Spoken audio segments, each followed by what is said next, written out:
Dave, first of all, I guess, talk about the confidence you guys have in LJ to keep giving him the ball and what you saw to feed him late in the game continually. Well, I mean, he's proven over the long haul that he can be a guy that can carry the ball for us, 20, 25 times. I think all those tailbacks have, had their moments where we feel like we can sort of ride on their coattails a little bit. They've all done that at times throughout their careers.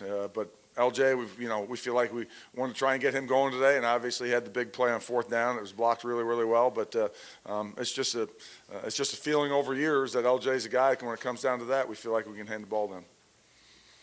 Dave, right here, right in front of you, right here, little guy, right here. Okay.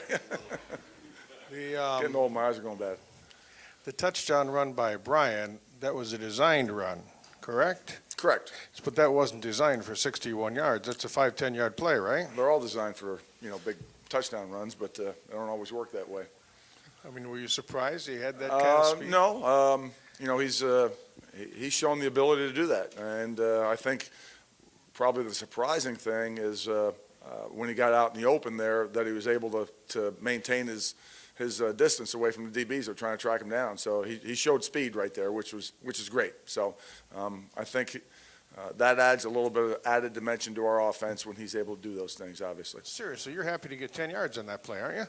Yeah. Oh, yeah. Yeah. Just the threat of the quarterback carrying the football for 10 yards is, something that I think helps us overall offensively. Coach Warner right here. Obvious turning point in this game was them declining the personal foul penalty. It would have been 3rd and 16. Instead, it makes it 4th and 1. You guys talk about it a little bit. How surprised were you that they declined the penalty, first of all? And secondly, what was the thought process into going for it on 4th and 1 and then into the play calling on that particular play? Yeah, we were surprised, I think, that I guess they felt that the time was more important rather than need more time up off the clock. But happy they did that. And as far as the decision-making there, I mean, those situations, Coach D'Antonio obviously makes the call on those, and he said to run it as well. So, there really wasn't any doubt that we were going to get in, a two tight end set and play some hardball with them and run power. So that was Coach D'Antonio. Harlan, I got to give you a little love.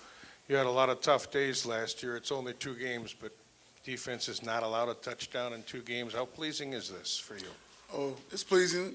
Obviously, we know we have 10 more guaranteed, and we want to continue to play that way and continue to improve and get better. So proud of the guys. They're executing what we talk about throughout the course of the week, and give them the credit. They're going out there executing the game plan and getting it done.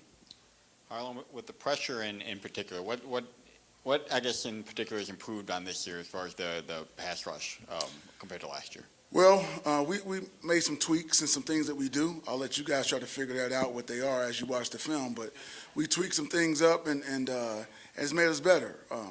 As I said before, people study the champs. They study us to see how you beat them, and they talk about you. And they found out ways to do certain things against us that we were doing for years. And so we had to change some things up and to help us be more effective, and we did, and our guys are executing. Harlan, over here, it seemed like early last week, maybe in that first quarter, defensively, they had a few receivers get behind you and find openings. There wasn't as much of that today. Josiah Scott especially gets that interception early. I guess just talk about that secondary and the way they've progressed even just from a week ago. They're good players. A week ago, there was really one main guy, and he could run. That was the kid that transferred from Oregon State. He was a long guy that could run, and he got behind our guys a couple times. But we got some guys that can run as well. They're on scholarship also.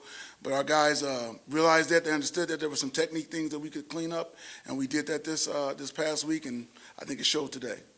Harlan, can you talk a little bit about what did you guys expect to shut them down as much as you did for most of the game in the run game like you did? Well, the goal was to stop the run. That's the goal every week, but we knew for sure that they were going to come in here and try to run the ball on us. And so our guys stepped up to the challenge. Our D-line, we think, played pretty well. I hate to say just throw things out there without watching the film first, but we feel like they played pretty well. We tackled okay early, and then we got better as the game went on. So credit to those guys, again, executing the game plan. We stressed stopping the run all week long, and I feel like we did a pretty good job. Harlan, your young players especially are playing with a lot of confidence right now. How key is that in a young player, whereas an older guy can maybe make a mistake, confidence isn't as important. How key is that for your young guys? It's very key. I mean, they've never played on this type of level with these type of fans in the stands and things like that. So it's very key. So now that can only help them to play better and better as we go on because they have confidence. And as long as they don't get cocky with it and just remain confident, then we'll be okay. For either coach, they say the biggest growth is from week 1 to week 2. Where did you see the team growing between the week 1 and week 2? I guess, you go into the first game, you always have question marks about, how good you think you can be, how some young guys are going to perform. And I think after that first week, we sort of answered some of those questions, and some of those guys stepped up, and I think they've grown. As Harlon just said, the confidence factor certainly grows as guys gain experience and come out of games with wins. So I think that's probably the biggest thing is just from a confidence standpoint, I think our guys approach this game probably a little more confidence and an understanding of what to expect to go out there when they went out there. Coach Warner, following up, second straight week, there's a strip fumble for a touchdown the other way. You're able to accommodate for that on the back end and control the game, but that could be a concerning thing going forward. How do you coach ball security on offense? Well, we stress the heck out of it. We always have. Our success around here has been built on turnover ratio throughout the years. We were always top, and a couple years ago we were top couple in the country turnover ratio for years. Obviously unacceptable. It's something we continue to stress, but obviously we need to do more of it because can't do it. I mean, besides the strip fumble, we had a fumble snap in the ground, and another ball came loose when Brian was scrambling around. So can't have those. Can't have those. 2 weeks in a row. Obviously, we need to fix it. Coach Warner, how much of your success in the run game do you think has come down to Lucas and Sokol, two guys that have stepped in their first year as starters? I think they've done a great job.